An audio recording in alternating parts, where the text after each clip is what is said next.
Fazer uma oração antes, né? Para a gente dar início ao estudo da palavra. Senhor, humildemente eu entro na sua presença para te pedir, né, Espírito Santo, que esteja conosco, que nos conceda entendimento, que não seja de mim, mas que seja de ti. Não foi muito fácil estruturar, né, o estudo, mas eu sei que no final, né, no finalzinho da tarde de hoje eu consegui concluir e tá aqui. Vou trazer a palavra para os irmãos, mas que o Senhor possa me dar sabedoria e discernimento também. É em nome de Jesus que eu oro agradecida por tudo. Amém. Deixa eu pôr os olhos. Então, eu listei 4 tópicos, né, para falar, assim, comunhão, família, oração e irmãos, que está, na verdade, atrelado um ao outro, né? Então, eu dei um pouco, definia algumas palavras aqui. Irmãos, o que seria isso? Há várias definições para a palavra irmãos. Dentre elas são os filhos do mesmo pai, né, da mesma mãe, ou do mesmo pai, mas não da mesma mãe, e vice-versa.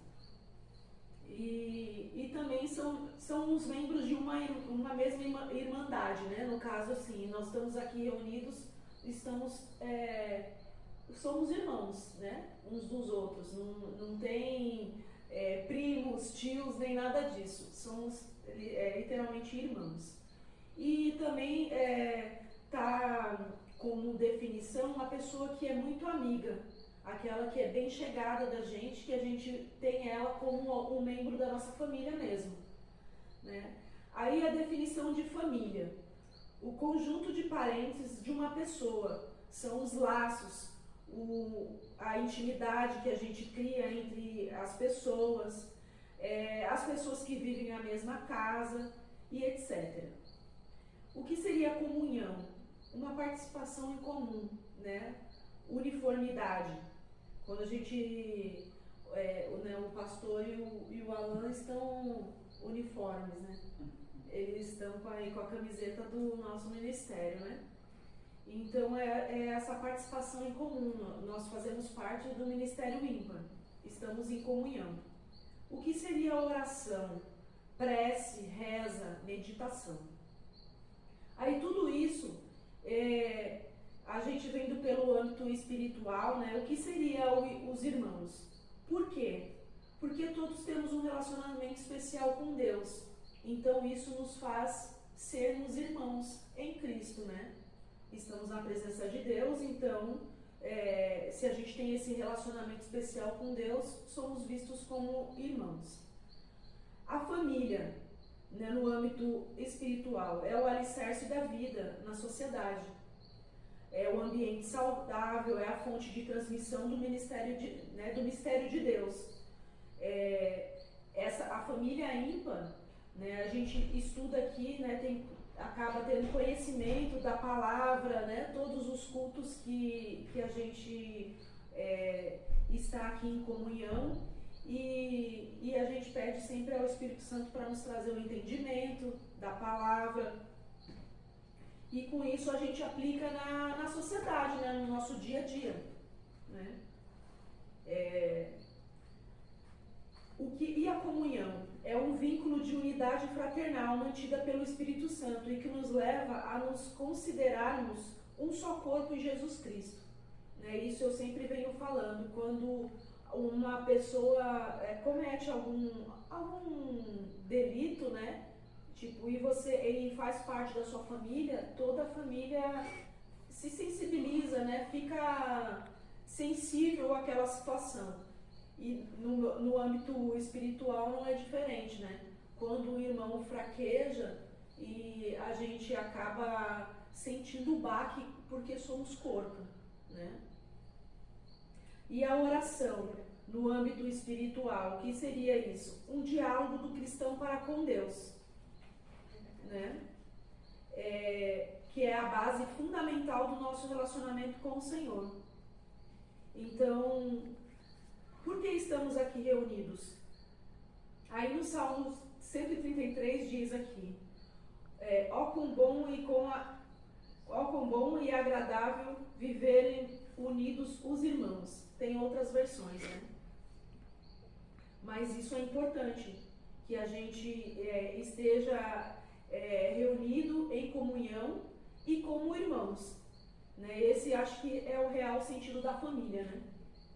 Podemos concluir que Deus agrada-se da comunhão entre nós. Podemos concluir também que estar em família é algo essencial e especial para o ser humano, e nada mais prazeroso do que partilhar da palavra nos deixada como manual de conduta do cristão. Né? A Bíblia é esse manual. Tem gente que fala, eu nunca li a Bíblia do início ao fim, eu também não. Mas os versículos, né, que eu tenho um pouco de conhecimento, que basicamente desde de criança eu escuto, já não que me faz diferente, né, do conhecimento de outras pessoas, mas como cristão eu já entendo que é o suficiente para mim, né? E, enfim, humanamente falando, há situações que infelizmente atrapalham a nossa caminhada com Deus, né? Que é o medo, o cansaço, as dificuldades financeiras, as brigas, a prática de pecados. E estar em comunhão, em família, certamente que tudo torna-se leve, pois o Espírito Santo nos concede entendimento. E tudo que anteriormente era visto como dificuldades passam a ser esclarecido. Não inspiram mais desespero, né? E sem dúvida nos traz aprendizado e uma caminhada correta, seguindo os ensinamentos. Então, se a Bíblia é um manual e a gente se reúne para estudar a palavra, isso nos traz, né, paz, tranquilidade, entendimento, e a gente pode seguir, né, a nossa caminhada de forma orientada na palavra, né? O que podemos fazer? Aí eu coloquei aqui como sugestão um devocional diário, né? Meditação, leitura e oração. Eu tinha por hábito fazer pegar os capítulos, né? E todo dia sentar e esmiuçar ele e fazer algum estudo. E cheguei a publicar muitas notas, né? Só que o aplicativo, o Facebook, ele não concede mais o acesso às notas e à publicação delas. Eu não sei por qual motivo, né? Eu já tentei entrar pelo computador também para ver da possibilidade, mas não tem mais essa parte disponível lá para eu criar os textos, né? Só tem lá no que você está pensando. Só isso que é o tal da sua linha do tempo, né? Uhum.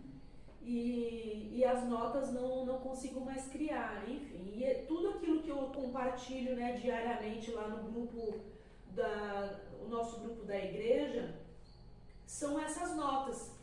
Que lá atrás, há 11 anos atrás, eu fazia o estudo dos capítulos e publicava elas. Então, em que momento que eu consigo acessá-las? Quando elas vêm nas lembranças do aplicativo, né? Então, o dia que eu não tiver publicado nada, é o dia que, infelizmente, não tem a lembrança da nota que eu publiquei lá atrás. E aí eu escrevi assim, por que estar em comunhão? Porque é em comunhão que temos a oportunidade de praticar tudo que Deus nos ensina em sua palavra. Estudar a palavra, praticar a gratidão, ter vida de oração, reposicionar-se na vida, arrependendo-se dos caminhos maus e dos pecados, né? Essa eu acho que é a parte fundamental de a gente estar em comunhão e estar constantemente estudando a palavra e ser grato, né, por esses momentos, né?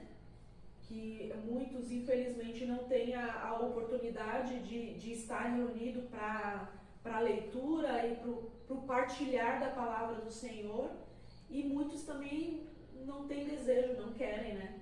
E a gente apenas respeita. Por que orar? A oração é uma das relacionamento com Deus.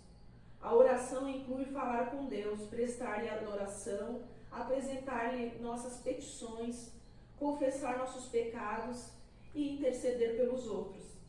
A finalidade da oração não é informar Deus sobre as nossas necessidades, até porque Ele sabe de tudo, né? Mas para informar a nós mesmos e nos situarmos como seres humanos e cristãos, né? A gente acha que quando a gente ora, a gente está falando para Deus, eu estou precisando disso e daquilo. Ele sabe o que a gente precisa, né? E daquilo que a gente também não precisa.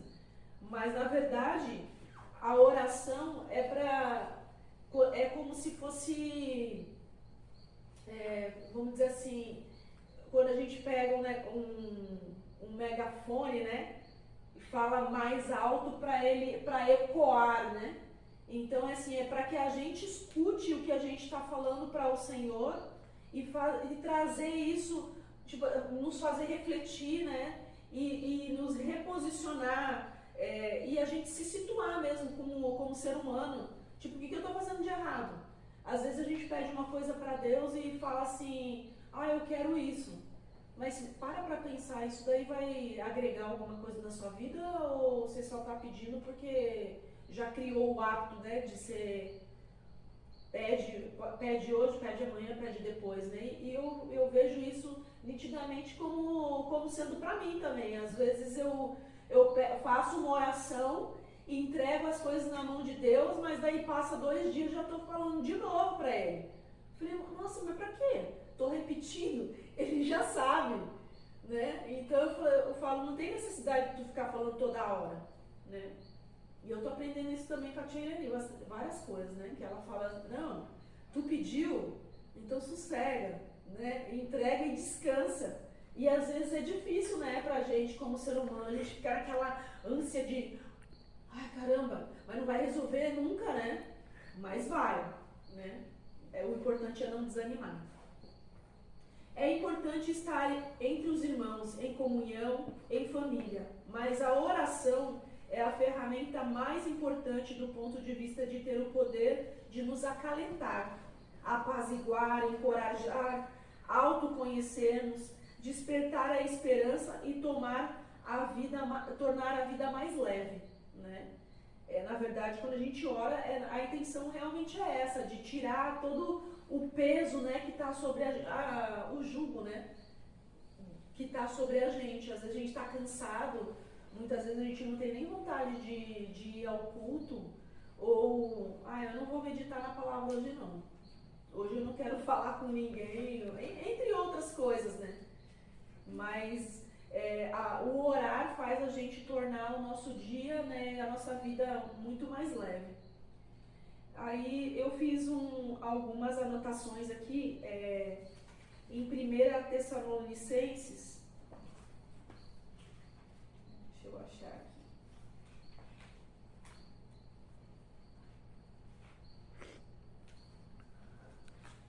5:17, diz assim, orar sem cessar, né? Então, o que a gente tem que fazer? É constantemente, diariamente, estar em espírito de oração. Isso é o orar sem cessar, né? Às vezes a gente está, sei lá, meio que sem fazer nada, a gente tem que estar em espírito de oração. Tá fazendo alguma coisa, tá ali com o pensamento ligado no Senhor e pedindo, né? Eu sempre estou assim dentro de casa. Por mais que algumas situações se apresentem, eu estou o tempo todo em pensamento, Senhor, me ajuda nesse ponto. Eu não estou conseguindo lidar com isso. Preciso intervir.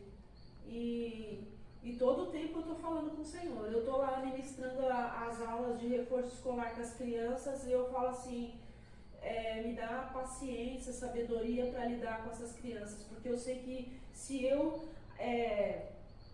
agir de uma forma que vá constrangê-las ou fazer algum tipo de colocação que vai trazer tristeza para eles, eu posso sofrer algum tipo de represália por eu estar numa comunidade que não é minha, não é? Então eu sempre penso 1000 vezes e também peço o direcionamento do Senhor para medir as minhas palavras para com aquelas crianças, né? Eu passei por algumas situações lá que uma das crianças falou assim, ô tia, mas ó, fulana tá bagunçando muito, fala pra parar. Aí eu peguei e virei e falei assim, fulana, você pode por gentileza parar, né, de bagunçar, de chamar a atenção, porque você acaba tirando a atenção dos demais, né, da aula. Daí, aí o menino que falou pra mim falou assim, tia, mas por que você não grita? Por que você não chamou a atenção gritando? Eu falei, não, porque não tem necessidade de gritar, né? Aí ele falou assim, porque lá na minha escola, minha professora fala, cala a boca todo mundo! Né? E eu peguei e falei assim, mas não tem necessidade de falar assim, mas lá é assim. Né? Então, eu falei, mas aqui não é assim. Eu não tenho o hábito de falar. Eu pedi por gentileza para ela parar de atrapalhar e concentrar na tarefa dela, né? Tá todo mundo com atividade. Então, esse é o momento de a gente silenciar e cada um focar naquilo que está fazendo. Aí, quando a gente encerrar, daí a gente conversa, dá risada, faz palhaçada. Mas, enquanto isso, vamos ficar em silêncio. Aí ele pegou e falou assim, essa professora aí é diferente mesmo, é diferentona mesmo, né? E não é que não tem razão para grito, né? Então, continuando. Quando oramos, convidamos o Espírito Santo a estar presente em nossa vida. E é Ele que pode nos dar a resposta, ajudar-nos a sentir o amor de Deus. Traz o sentimento de paz e alegria ao nosso coração, nos concede entendimento sobre o mundo espiritual e sobre as Escrituras. Em 1 Samuel 2,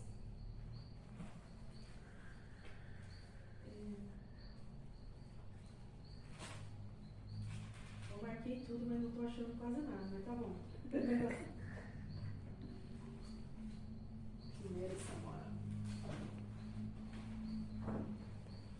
2, de 1 a 10. Fala sobre a oração. Então orou Ana e disse, o meu coração se regozija no Senhor, a minha força está exaltada no Senhor, a minha boca se ri dos meus inimigos, portanto me alegro na tua salvação. Não há santo como o Senhor, porque não há outro além de ti, e rocha não há nenhuma como o nosso Deus.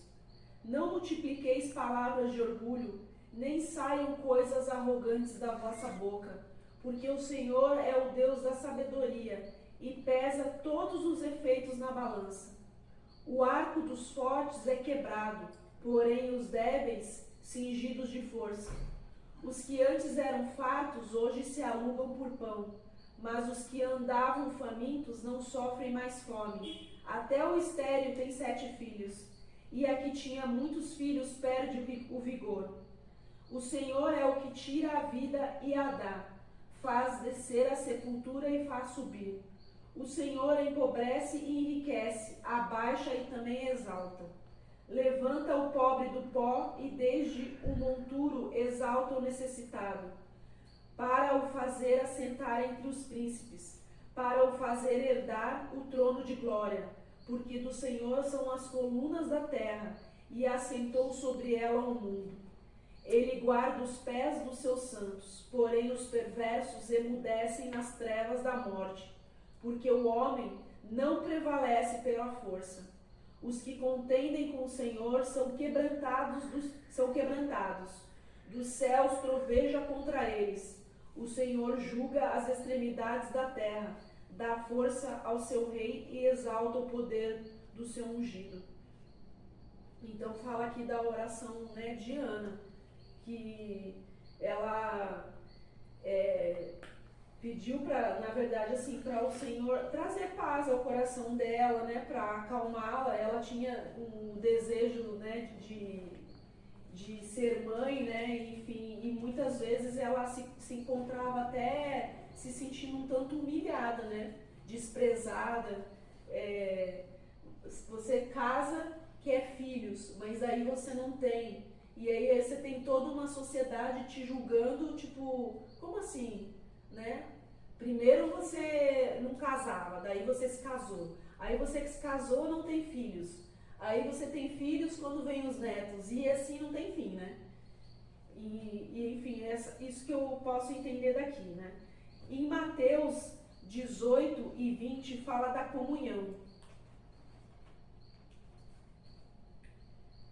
Aí diz, porque onde estiveres 2 ou 3 reunidos em meu nome, ali estou no meio deles.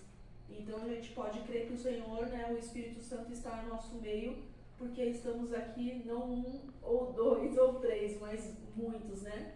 Graças a Deus. Em Atos 11 e 14, fala sobre a família. O qual te dirá palavras mediante as quais será salvo tu e toda a sua casa. Né?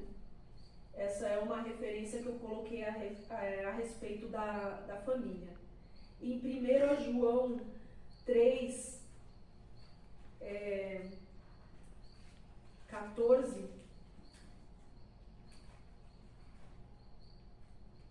diz: nós sabemos que já passamos da morte para a vida, porque amamos os irmãos. Aquele que não ama permanece na morte. E o 17, ora, aquele que possuir recursos deste mundo e vir a seu irmão padecer necessidade e fechar-lhes o seu coração, como pode permanecer nele o amor de Deus? Né? Fala sobre nós como irmãos, né? E a nossa responsabilidade de ajudar o próximo, né? Muitas vezes a gente tem a possibilidade de ajudar e negligencia isso, né? Eu sempre que posso, eu tô sempre disposta a fazer isso e nunca esperando nada em troca, né? Tem gente que pergunta assim, mas você vai lá, ministra aula de português e matemática numa comunidade e tu não recebe nada por isso? E ainda leva as coisas para as crianças? Aí eu sempre dou a resposta, que eu sou muito abençoado, graças a Deus, né? E o que eu faço, eu vejo assim, trilhões ao contrário, né? De porcentagem mínima que eu estou fazendo para com o que não tem condição, né? É muito doído você escutar que a pessoa não tem o que comer, ou que não tem o que vestir, e de repente você tendo alguma coisa que você não usa, né? E podendo disponibilizar e não faz, né? Eu sempre... A palavra João 3,17 diz, aquele que possuir recursos desse mundo e vir a seu irmão padecer necessidade. Recursos em grego é bios, que é o mesmo que vida. Então, aquele que possuir vida e ver o seu irmão em necessidade, veja, não é recurso, nem é recurso de bens, é o fato de estar vivo. Sim. Aquele que está vivo, vê o seu irmão passando necessidade e não tenta ajudar, como é que o amor de Deus pode estar nele? E é interessante que no grego, permanecer, como é que pode o amor de Deus permanecer? É menô, que quer dizer habitar ou ainda estar não ter partido.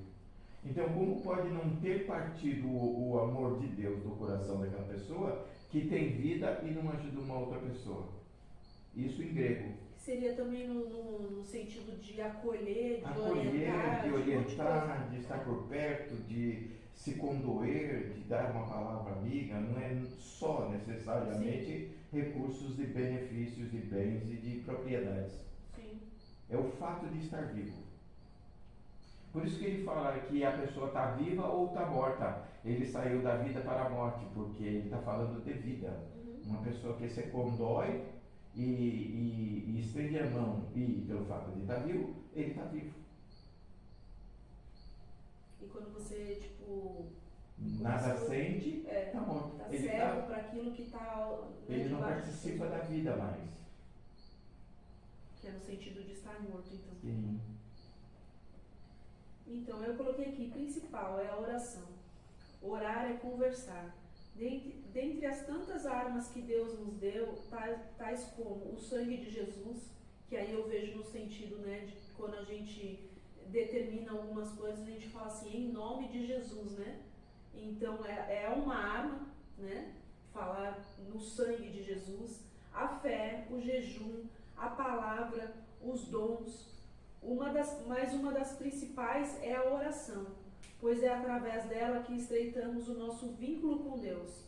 Orar é conversar com o Senhor e escutá-lo, por meio de palavras audíveis ou mesmo no silêncio. A parte, né, que o cristão muitas vezes não tem paciência quando Deus está em silêncio, né? Tem até um louvor que fala que quando ele está em silêncio é que ele está trabalhando, né? Mas a gente não, como ser humano agitado que somos, a gente não tem paciência de esperar, né? Então há situações que ele responde também se calando, né? Ou ele silencia porque ele está trabalhando naquela situação para te responder de alguma forma, audível ou não, ou ele também se cala para que você entenda, ó, a minha resposta é essa, que pode ser positiva ou negativa, né? Eu também tenho que ter esse discernimento e essa sensibilidade, talvez, para perceber a resposta de Deus para aquilo que eu estou pedindo. Porque às vezes eu sinto que a resposta dele é negativa, mas não, eu não quero essa negativa, eu quero a positiva, né? Então eu fico brigando com Deus que quero o bom do negócio, né? E não uma parte ruim. A oração é uma conversa constituída de duas partes, nós e Deus, e por meio dela perguntamos, e ele, Deus, nos responde. E ela tem o poder de unir a nossa vida a Deus. Para orar, não é preciso ter o dom da intercessão, né? Deus nos ouve e é só chamá-lo para um bate-papo, simples assim. A gente tem cai no engano de que a gente tem que usar palavras difíceis, né, para chamar a atenção de Deus e tudo mais. Não falando mal, mas muitos ministérios usam, né, tipo, chama, né, o Senhor de uma maneira e tudo mais, tipo assim, que dá a impressão de que aquele lá é o jeito que vai atrair a atenção de Deus para você, para o seu problema, para aquilo que precisa de solução. E não. Você tem a oportunidade de conversar com Deus sentado na sua cama e chamá-lo, senta aqui, né? E o Senhor é como se ele estivesse sentado ali do seu lado e você conversa tete a tete com ele e, enfim, e no momento certo ele vai, né, responder e nos orientar, né? Ele é pai e tal como pai, ele nos escuta, entende, nos ama, abençoa e se preciso for, ele também nos repreende, né? Tanto que a palavra diz que o Senhor, né, Deus é amor, mas ele também é justiça. Então a gente pode entender que assim, existem momentos que o Senhor vai nos repreender, não porque ele é mau, mas porque ele nos ama e como pai ele vai nos repreender, né, sendo filhos. Em Romanos 4,17,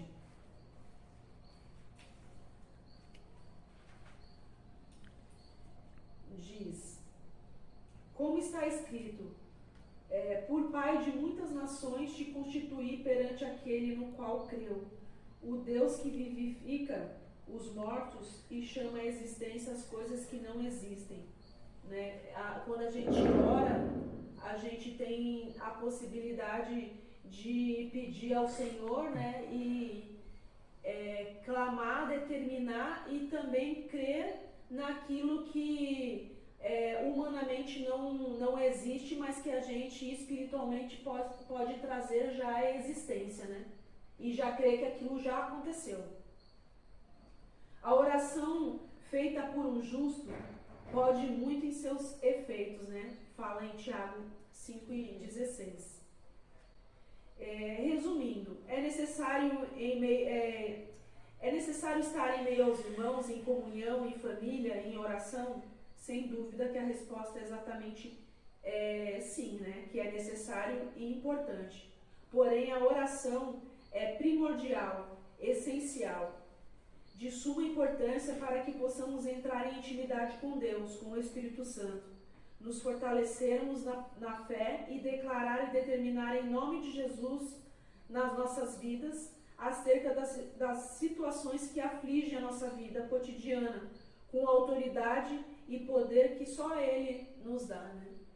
Então esse era o estudo, né, da palavra diante dos 4 tópicos que eu elenquei aqui como estando atrelados, né, a questão da comunhão, família, oração e irmãos.